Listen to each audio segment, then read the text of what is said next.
سرکار مدینہ صلی اللہ علیہ وآلہ وسلم نے فرمایا، اگر کوئی شخص جھوٹی قسم اٹھاتا ہے تو آقا علیہ السلام نے فرمایا وہ جہنم میں مخصوص ٹھکانے میں چلا جائے گا۔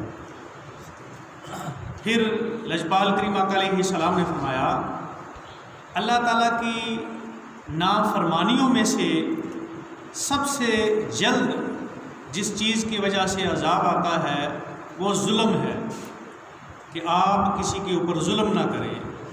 نافرمانیوں کی وجہ سے سب سے جلد جو عذاب آتا ہے وہ ظلم کی وجہ سے آتا ہے، اور اللہ کی اطاعت میں سے سب سے جلد جس چیز کی وجہ سے ثواب آتا ہے وہ صلح رحمی ہے، کہ آپس میں صلح رحمی کریں۔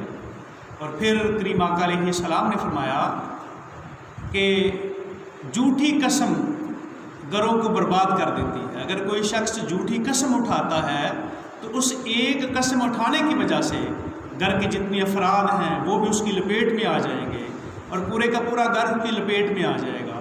رسول اللہ صلی اللہ علیہ وآلہ وسلم نے فرمایا وہ گھر برباد ہو جاتے ہیں جن گھروں میں جھوٹی قسم اٹھائی جاتی ہے۔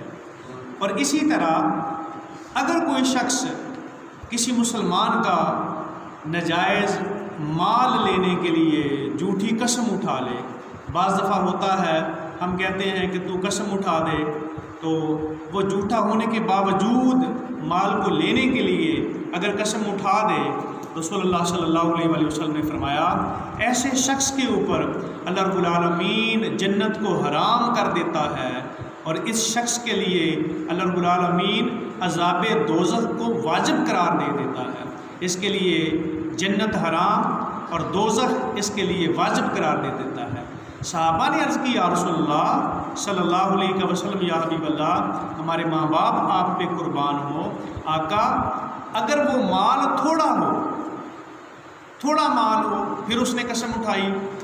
حضور نبی اکرم صلی اللہ علیہ وآلہ وسلم نے فرمایا تھوڑا مال جتنا بھی تھوڑا ہو، چاہے ایک مسواک ہی کیوں نہ ہو، اگر کسی نے کسی کی ایک مسواک کی مالیت کے برابر بھی قسم اٹھا کے اس کا جو مال ہے ناجائز طریقے سے لے لیا، آقا علیہ السلام نے فرمایا اس کے لیے جہنم ہے، جنت اس کے لیے حرام ہے۔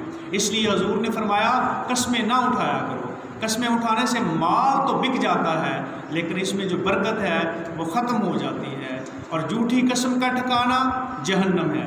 اللہ رب العالمین ہمیں ہر وقت، ہر آن، ہر گھڑی سچ بولنے کی توفیق عطا فرمائے، اور ہر کسی قسم کی جھوٹی گفتگو سے بچائے۔